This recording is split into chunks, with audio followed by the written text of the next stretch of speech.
श्री गणेशाय नमः। गुरुर्ब्रह्मा गुरुर्विष्णु गुरुर्देवो महेश्वर गुरुर्साक्षात् परब्रह्म तस्मै श्री गुरुवे नमः। त्वमेव माता च पिता त्वमेव त्वमेव बन्धु च सखा त्वमेव त्वमेव विद्या द्रविणं त्वमेव त्वमेव सर्वं मम देवदेव। इस अध्याय में ऋषि अगस्त का अश्वमेध यज्ञ की सलाह देकर अश्व की परीक्षा करना तथा यज्ञ के लिए आए हुए ऋषियों द्वारा धर्म की चर्चा का वर्णन किया गया है। श्री राम बोले, विप्रवर, इक्ष्वाकु वंश में उत्पन्न हुए किसी पुरुष के मुख से कभी ब्राह्मणों ने कटु वचन तक नहीं सुना था, किंतु मैंने उनकी हत्या कर डाली। वर्ण और आश्रम के भेद से भिन्न भिन्न धर्मों के मूल हैं। वेद और वेदों के मूल हैं ब्राह्मण। ब्राह्मण वंश ही वेदों की संपूर्ण शाखाओं को धारण करने वाला एकमात्र वृक्ष है। ऐसे ब्राह्मण कुल का मेरे द्वारा संहार हुआ है। ऐसी अवस्था में मैं क्या करूं जिससे मेरा कल्याण हो। ऋषि अगस्त जी ने कहा, राजन, आप अंतर्यामी आत्मा एवं प्रकृति से परे साक्षात परमेश्वर हैं। आप ही इस जगत के कर्ता, पालक और संहारक हैं। साक्षात गुणातीत परमात्मा आप होते हुए भी आपने स्वेच्छा से सगुण स्वरूप धारण किया है। शराबी, ब्रह्म हत्यारा, सोना चुराने वाला तथा महापापी यानी गुरु स्त्रीगामी, ये सभी आपके नाम का उच्चारण करने मात्र से तत्काल पवित्र हो जाते हैं।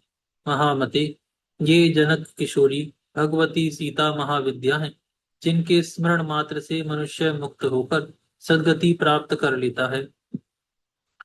लोगों पर अनुग्रह करने वाले महावीर श्री राम, जो राजा अश्वमेध यज्ञ का अनुष्ठान करता है वह सब पापों के पार हो जाता है।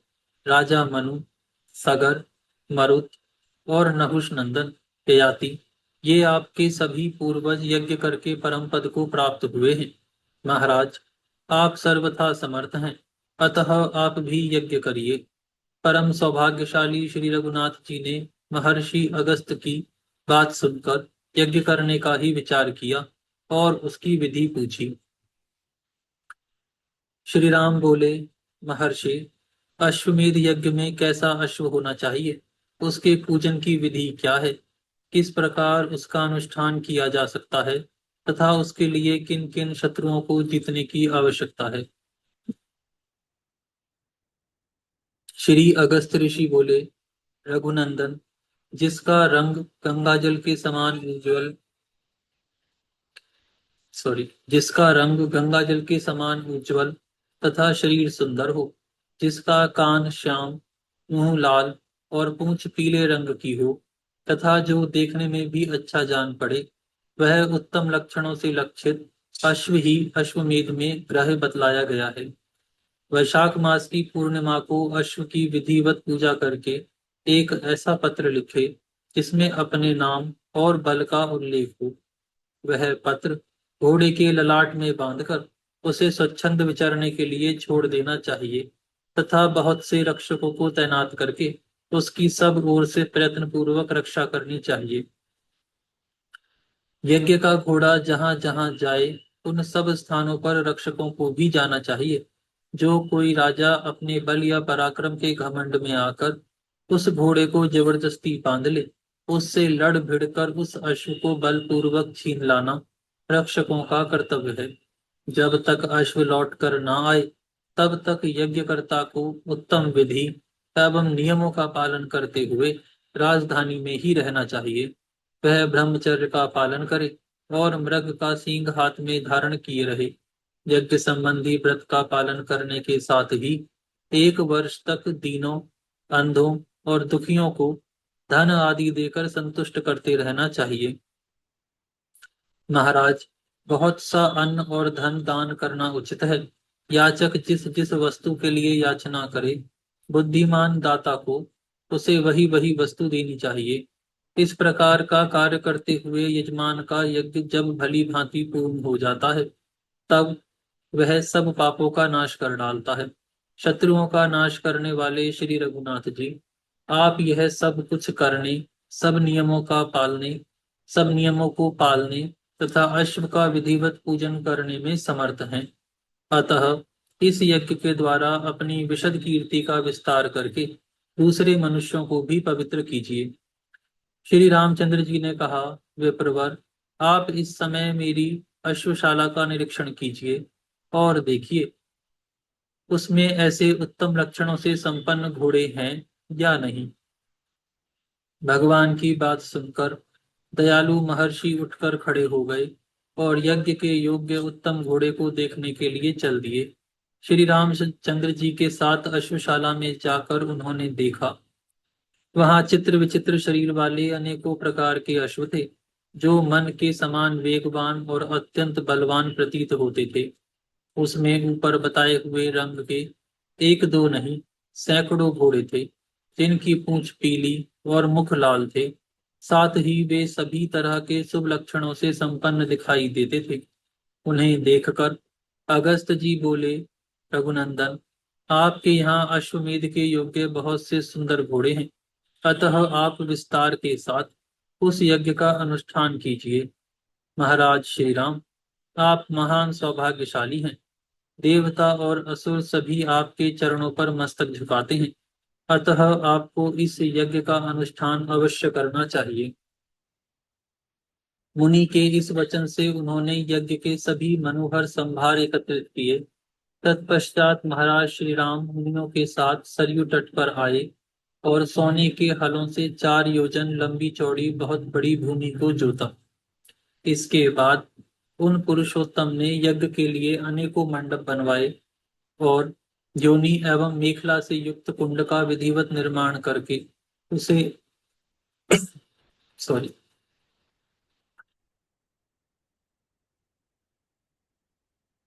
उसे अनेकों रत्नों से सुसज्जित एवं सब प्रकार की शोभा से संपन्न बनाया। महान तपस्वी एवं परम सौभाग्यशाली मुनिवर ऋषि वशिष्ठ ने सब कार्य वेद शास्त्र की विधि के अनुसार संपन्न कराया। उन्होंने अपने शिष्यों को महर्षियों के आश्रम पर भेजकर कहलाया कि श्री रघुनाथ जी अश्वमेध यज्ञ का अनुष्ठान करने के लिए उद्यत हुए हैं। अतः आप सब लोग उसमें पधारें। इस प्रकार आमंत्रित होकर वे सभी तपस्वी महर्षि भगवान श्री राम के दर्शन के लिए अत्यंत उत्कंठित होकर वहां आए। नारद जी, असित, पर्वत, कपिल मुनि, जातुकर्ण्य, अंगिरा, अ- आष्टीशेन, अत्रि, गौतम, हरित, यज्ञवल्क्य तथा संवर्त आदि महात्मा भी भगवान श्री राम के अश्वमेध यज्ञ में आए।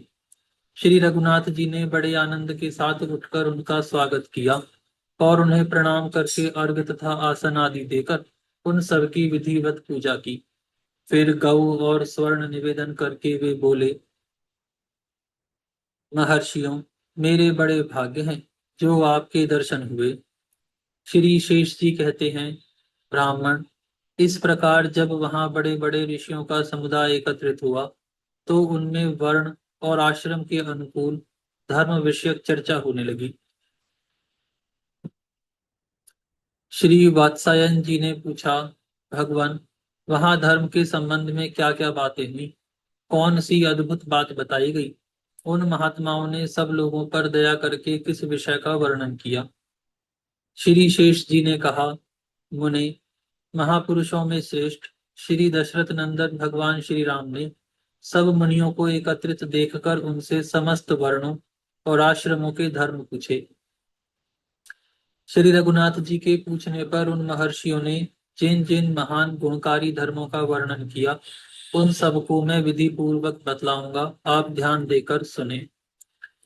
ऋषि बोले, ब्राह्मण को सदा यज्ञ करना और वेद पढ़ाना आदि कार्य करने चाहिए।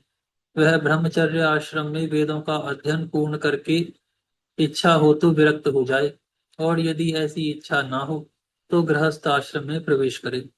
नीच पुरुषों की सेवा से जीविका चलाना ब्राह्मण के लिए सदा त्याज्य है। वह आपत्ति में पड़ने पर भी कभी सेवा वृत्ति से जीवन निर्वाह ना करे। संतान प्राप्ति की इच्छा से ऋतु काल में अपने पत्नी के साथ रहे। दिन में अपनी पत्नी के साथ रहना आयु को नष्ट करने वाला है। श्राद्ध का दिन और सभी पर्व स्त्री के साथ ना रहे। अतः बुद्धिमान पुरुष को इनका त्याग करना चाहिए। जो मोहवश उक्त समय में भी स्त्री के साथ रहता है, वह उत्तम धर्म से भ्रष्ट हो जाता है। जो पुरुष केवल समय आने पर ही स्त्री के साथ हो, उस उत्तम गृहस्थ को इस जगत में सदा ब्रह्मचारी ही समझना चाहिए।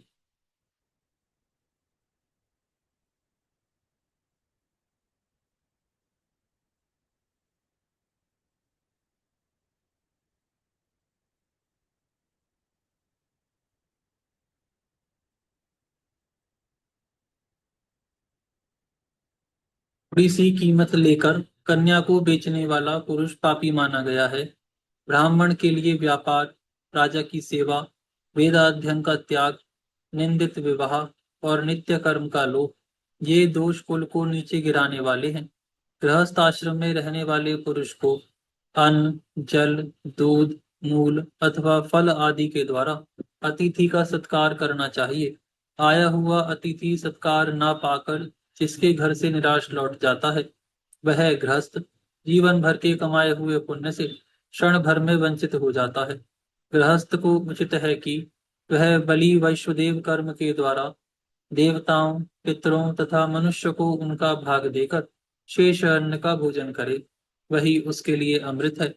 जो केवल अपना पेट भरने वाला है, जो अपने ही लिए भोजन बनाता और खाता है, वह पाप का ही भोजन करता है। तेल में षष्ठी और अष्टमी को तथा मांस में सदा ही पाप का निवास है। चतुर्दशी को शौर कर्म तथा अमावस्या को स्त्री संग का त्याग करना चाहिए। रजस्वला अवस्था में स्त्री से दूर रहें। पत्नी के साथ भोजन ना करें। एक वस्त्र पहनकर तथा चटाई के आसन पर बैठकर भोजन करना निषिद्ध है।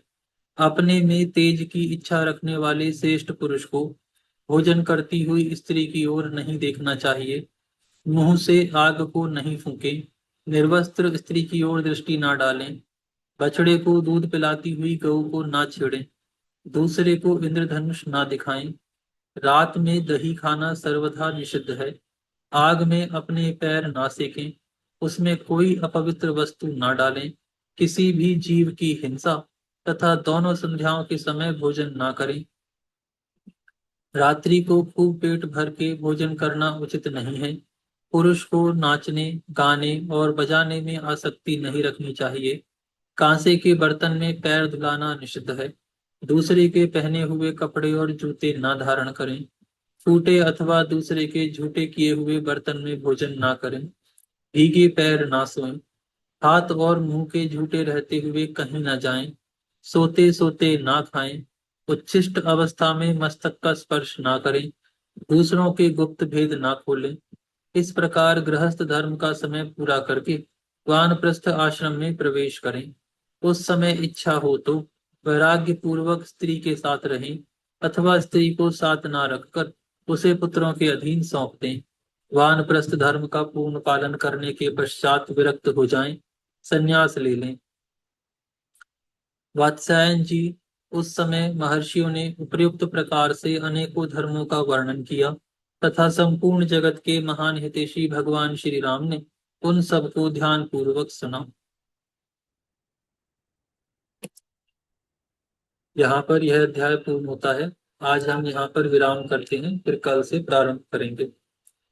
हे गौ माता, आप सभी देवी देवताओं की माता, सभी पुण्यों का पुण्य, सभी तीर्थों का तीर्थ हैं। हम सभी आपको दंडवत प्रणाम करते हैं। आपकी कृपा सदैव हमारे ऊपर बनी रहे। आज के पाठ का पुण्य फल हम श्री केदारनाथ ज्योतिर्लिंग को समर्पित करते हुए प्रभु श्री से उस तीर्थ क्षेत्र की पवित्रता बनाए रखने की कामना करते हैं। धर्म की जय हो। अधर्म का नाश हो। प्राणियों में सद्भावना हो। विश्व का कल्याण हो।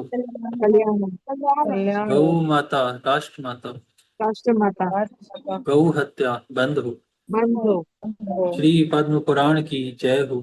जय हो। जय हो। आज आज के आनंद की जय हो। जय हो। जय हो। गंगा मैया की जय हो। जय हो। जय हो। नमः श्री पार्वती पते हर हर महादेव। जय महादेव। जय श्री राधे श्याम। नमो नारायण। नमो नारायण।